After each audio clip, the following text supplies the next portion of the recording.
تاریخ اسلام کے طالب علم جانتے ہیں کہ دین میں خلافت کی اہمیت کیا ہے اور یہ خلفائے راشدہ کے عہد زیریں کے بعد کن کن گھاٹیوں سے گزر کر بالآخر 1922 میں ختم ہو کر اہل اسلام کے دل پر وہ گھاؤ لگا گئی جس کے زخموں سے آج بھی خون رس رہا ہے۔ اگرچہ یہ حقیقت اپنی جگہ ایک وجود رکھتی ہے کہ جناب امام حسن رضی اللہ تعالی عنہ کے بعد تاریخ اسلام میں ملوکیت کا عمل دخل شروع ہو گیا تھا، لیکن اس کے باوجود ایک زمانے تک مسلمان حکمران خود کو خلیفہ ہی کہلاتے تھے، جس کی وجہ سے دنیا میں ہمارا ایک بھرم قائم رہا۔ مگر بدقسمتی سے یہ خستہ عمارت بھی ایک صدی قبل اس وقت زمین بوس ہو گئی جب ہندوستان کے کریا کریا میں یہ نعرہ گونج رہا تھا کہ بولیں اماں محمد علی سے، جان بیٹا خلافت پر دے دو۔ ناظرین، آپ دیکھ رہے ہیں اسپریڈ دی اسلام، جس نے آج کی اس زیر نظر ویڈیو کے لیے تاریخ میں سب سے طویل عمر رکھنے والی خلافت عثمانیوں کو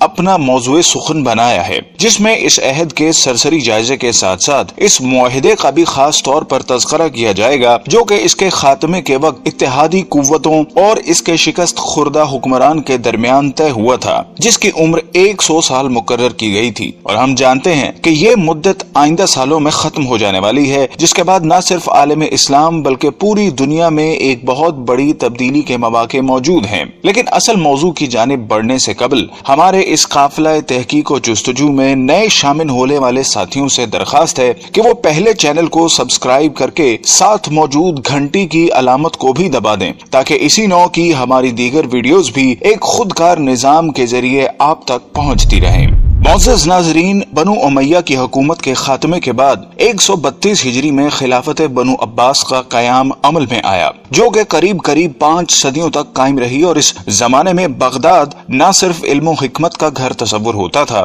بلکہ اس کا شمار دنیا کی طاقتور ترین حکومتوں میں بھی ہوتا تھا، جس کو ہارون الرشید اور مامون الرشید جیسے خلفاء نے قوت و حشمت کی بلندیوں تک پہنچا دیا تھا۔ لیکن فطرت کے اس اصول یعنی ہر کمال رزوال کے تناظر میں جب 8ویں خلیفہ معتصم باللہ کے بعد عباسیوں نے محض ہوس اقتدار کو اپنا مطمع نظر بنا لیا تو ہلاکو خان کے ہاتھوں اس کا بھی خاتمہ ہو گیا، اور یہ تاریخ اسلام کا وہ خونی باب ہے جس کو رقم کرنے کے لیے شیر کا کلیجہ درکار ہے۔ لیکن چونکہ آج کا ہمارا موضوع خلافت عثمانیہ ہے جس نے اسی راک سے جنم لیا، سو ہم اسی تک محدود رہتے ہوئے ابھی اس سے صرف نظر کریں گے۔ ناظرین محترم، عین ان لمحات میں جب بلا لحاظ عمر و جنس مسلمانوں کا خون بغداد کی گلیوں کو سیراب کر رہا تھا اور تاتاریوں نے صرف مسلمانوں پر زندگی حرام کر دی تھی کہ ایک دیندار گھرانے میں ایک بچے نے آنکھ کھولی اور اس کے والدین نے نومولود کا نام عثمان رکھا، جس سے ان نامہربان موسموں میں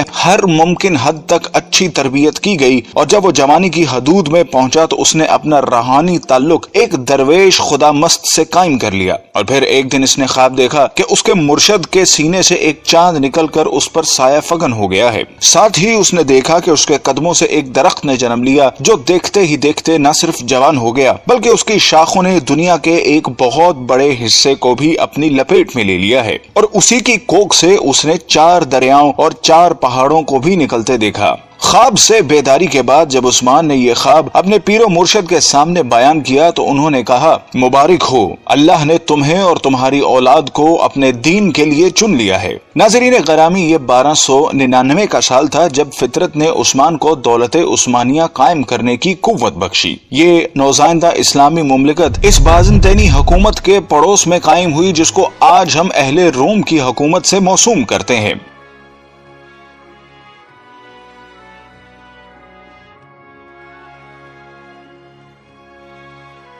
قابل قدر ناظرین، عثمان، جس کو ترک آج بھی غازی عثمان کے نام سے یاد کرتے ہیں، کا عہد حکومت ایک مثال کے طور پر پیش کیا جاتا ہے جس میں عدل و انصاف کی حکمرانی تھی۔ غازی عثمان نے اپنی زندگی میں ایک ایسی سلطنت کی بنیاد رکھی جو کہ آنے والی کئی صدیوں تک قائم رہی۔ یہ عظیم حکمران جب 1226 میں اس دنیا سے رخصت ہوا تو اس نے موت سے قبل اپنے بیٹے اور خان کو جو نصیحت کی وہ آج بھی کتب تاریخ میں ایک بہترین ضابطے کی صورت میں موجود ہے۔ اس نے کہا کہ جہاد فی سبیل اللہ کو قائم رکھتے ہوئے ہمیشہ دین اسلام کا پرچم سر بلند رکھنا اور ہمیشہ عدل و انصاف پر قائم رہنا۔ اس نے کہا کہ میری نسل سے جو شخص بھی اسلام سے بے وفائی کا مرتکب ہوگا تو وہ روز حشر رسول اللہ صلی اللہ علیہ وسلم کی شفاعت سے محروم رہے گا۔ اور پھر اس کے بعد 627 سال تک دولت عثمانیہ پر اسلامی خلافت قائم رہی، جس دوران کئی ایک نامور حکمران آئے جنہوں نے اس کی آبیاری کرتے ہوئے اسے دنیا کی ایک عظیم سلطنت میں بدل دیا۔ اور پھر آنے والے وقت نے ثابت کیا کہ عثمان کے خواب میں آنے والے دریاؤں میں دجلہ، فرات، نیل اور دریائے دینوب شامل تھے،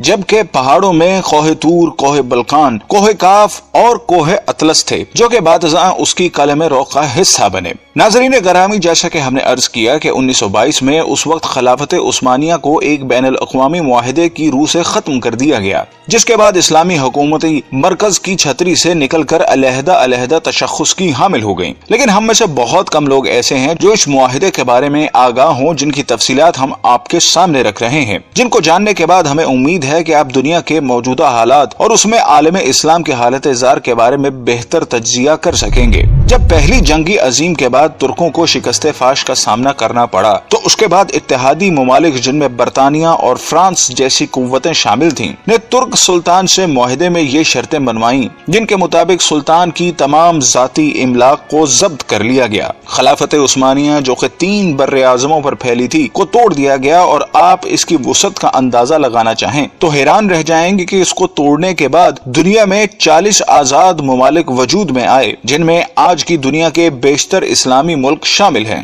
گویا مسلمانوں کی قوت مختلف 40 دائروں میں تقسیم ہو کر رہ گئی، جس کے بعد یہودی اور نصرانی دنیا کے لیے سپر پاور بننے کا راستہ ہموار کیا گیا۔ ترکی جو کہ اس سے قبل عالم اسلام کا مرکز تصور ہوتا تھا کو سیکولر اسٹیٹ کا درجہ دے دیا گیا۔ سلطان کے 3 بر اعظموں پر پھیلے ہوئے اثاثوں کو ضبط کر لیا گیا، اور ترکی میں آئندہ 100 سال تک اسلامی نظام کے نفاذ اور خلافت پر پابندی عائد کر دی گئی۔ اس کے علاوہ اس کو معاشی طور پر تباہ و برباد کرنے کے لیے یہ شرط بھی رکھی گئی کہ وہ اگلے 100 سال تک اپنی معدنیات جن میں تیل کی نمایاں دولت تھی کو استعمال نہیں کرے گا، اور تیل کے مزید کنویں بھی نہیں کھودے جائیں گے۔ جبکہ مزید ظلم یہ کیا گیا کہ اس کی بندرگاہ باسفورس پر ترکی کی ملکیت کو ختم کرتے ہوئے اسے عالمی تصرف میں دے دیا گیا، اور یہ شرط رکھی گئی کہ ترک اس سے کسی بھی قسم کا ٹیکس وصول نہ کر سکیں گے۔ یہ تمام شرائط نافذ کرنے کے بعد ساتھ ہی یہ بھی طے کر دیا گیا کہ ترک سلطنت اگلے 100 سال تک اس معاہدے کا احترام کرنے کی پابند ہوگی۔ ناظرین گرامی، وقت اپنی مخصوص رفتار کے ساتھ چلتا رہا اور ترک مسلمانوں اور بالعموم تمام عالم اسلام نے یہ صدی کس کرب سے گزاری۔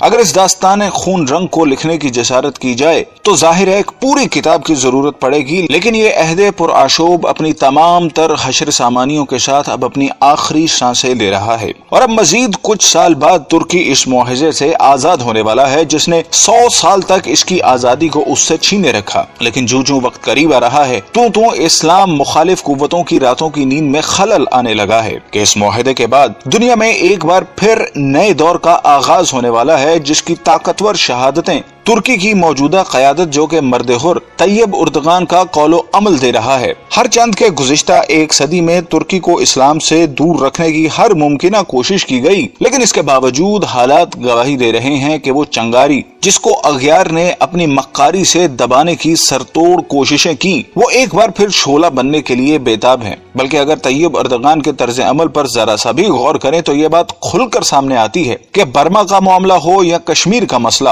سب سے پہلے مسلمانوں کے حق میں جو آواز بلند ہوتی ہے وہ طیب اردغان کا نعرہ مستانہ ہوتا ہے۔ بلکہ حال ہی میں جب امریکی صدر ٹرمپ نے پاکستان کے خلاف زبان کھولی تو اس کی مذمت بھی سب سے پہلے ترکی کی سرزمین ہی سے کی گئی، اور جب یہ معاہدہ اپنی موت مر جائے گا تو پھر حالات کیا رخ اختیار کریں گے اس کا اندازہ لگانا کوئی زیادہ مشکل کام نہیں۔ بلکہ طیب اردغان کا یہ بیان کہ 2023 کے بعد ترکی پہلے جیسا بیمار ملک نہیں رہے گا بلکہ وہ عالمی سیاست میں ایک صحت مند کردار ادا کرے گا، اس بات کا غماز ہے کہ آنے والے وقتوں کے لیے خود کو تیار کر چکا ہے، اور شاید اقبال کا اس شعر کی تفسیر آمدہ برسوں میں آنے والی ہے۔ اگر عثمانیوں پہ کوہ غم ٹوٹا تو کیا غم ہے کہ خون 100,000 انجم سے ہوتی ہے سحر پیدا۔ ناظرین کرام، اگر ہم تاریخ کے آئینے میں دیکھنے کی جسارت کریں تو یہ بات کھل کر سامنے آتی ہے کہ طاغوت کی ہمیشہ یہی کوشش رہی کہ اسلام کبھی بھی دنیا کے کسی بھی خطے میں اپنی اصل شکل کے ساتھ نافذ نہ ہو سکے،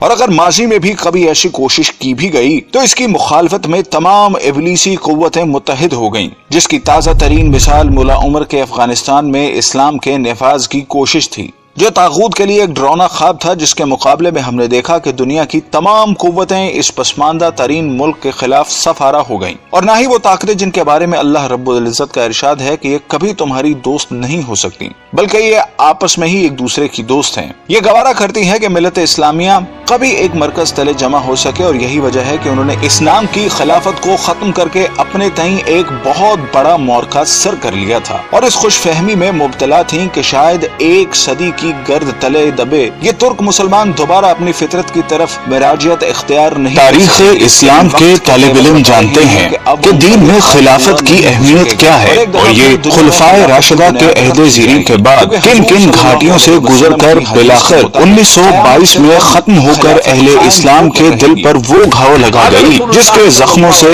آج بھی خون رس رہا ہے۔ اگرچہ یہ حقیقت اپنی جگہ ایک وجود رکھتی ہے کہ جناب امام حسن رضی اللہ تعالی عنہ کے بعد تاریخ اسلام میں ملوکیت کا عمل دخل شروع ہو گیا تھا، لیکن اس کے باوجود ایک زمانے تک مسلمان حکمران خود کو خلیفہ ہی کہلاتے تھے، جس کی وجہ سے دنیا میں ہمارا ایک بھرم قائم رہا۔ مگر بدقسمتی سے یہ خستہ عمارت بھی ایک صدی قبل اس وقت زمین بوس ہو گئی جب ہندوستان کے کریا کریا میں یہ نعرہ گونج رہا تھا کہ بولیں اماں محمد علی سے، جان بیٹا خلافت پر دے دو۔ ناظرین، آپ دیکھ رہے ہیں اسپریڈ دی اسلام، جس نے آج کی اس زیر نظر ویڈیو کے لیے تاریخ میں سب سے طویل عمر رکھنے والی خلافت عثمانیوں کو اپنا موضوع سخن بنایا ہے، جس میں اس عہد کے سرسری جائزے کے ساتھ ساتھ اس معاہدے کا بھی خاص طور پر تذکرہ کیا جائے گا جو کہ اس کے خاتمے کے وقت اتحادی قوتوں اور اس کے شکست خوردہ حکمران کے درمیان طے ہوا تھا، جس کی عمر 100 سال مقرر کی گئی تھی، اور ہم جانتے ہیں کہ یہ مدت آئندہ سالوں میں ختم ہو جانے والی ہے، جس کے بعد نہ صرف عالم اسلام بلکہ پوری دنیا میں ایک بہت بڑی تبدیلی کے مواقع موجود ہیں۔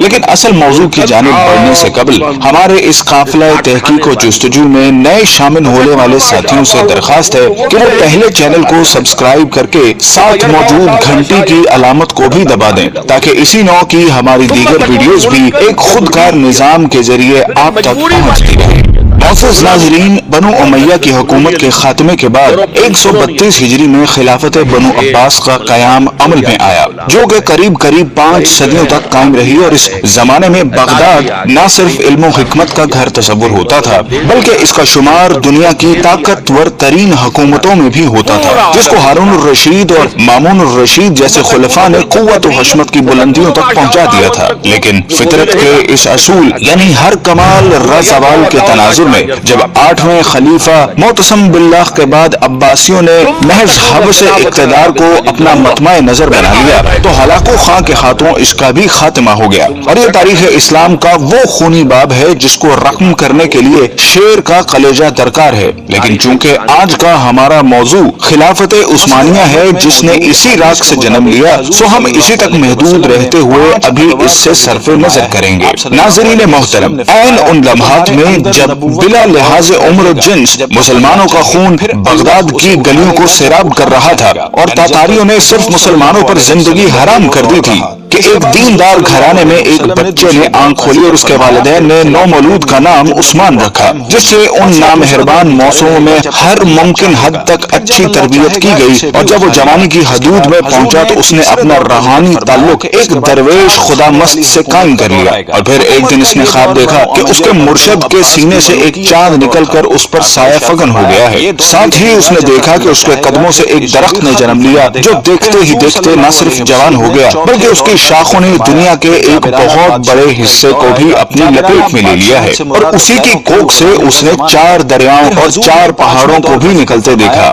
خواب سے بیداری کے بعد جب عثمان نے یہ خواب اپنے پیر و مرشد کے سامنے بیان کیا تو انہوں نے کہا، مبارک ہو، اللہ نے تمہیں اور تمہاری اولاد کو اپنے دین کے لیے چن لیا ہے۔ ناظرین گرامی، یہ 1299 کا سال تھا جب فطرت نے عثمان کو دولت عثمانیہ قائم کرنے کی قوت بخشی۔ یہ نوزائیدہ اسلامی مملکت اس بازنطینی حکومت کے پڑوس میں قائم ہوئی جس کو آج ہم اہل روم کی حکومت سے موسوم کرتے ہیں۔ شاید آنے والا وقت ایک دفعہ پھر اس امت کو ایک جھنڈے تلے جمع کرنے کے لیے اپنی چال چل چکا ہے۔ ہماری دعا ہے کہ خدا قابل قدر ناظرین، عثمان جس کو ترک آج بھی غازی عثمان کے نام سے یاد کرتے ہیں کا عہد حکومت ایک مثال کے طور پر پیش کیا جاتا ہے جس میں عدل و انصاف کی حکمرانی تھی۔ غازی عثمان نے اپنی زندگی میں ایک ایسی سلطنت کی بنیاد رکھی جو کہ آنے والی کئی صدیوں تک قائم رہی۔ یہ عظیم حکمران جب 1226 میں اس دنیا سے رخصت ہوا تو اس نے موت سے قبل اپنے بیٹے اور خان کو جو نصیحت کی وہ آج بھی کتب تاریخ میں ایک بہترین ضابطے کی صورت میں موجود ہے۔ اس نے کہا کہ جہاد فی سبیل اللہ کو قائم رکھتے ہوئے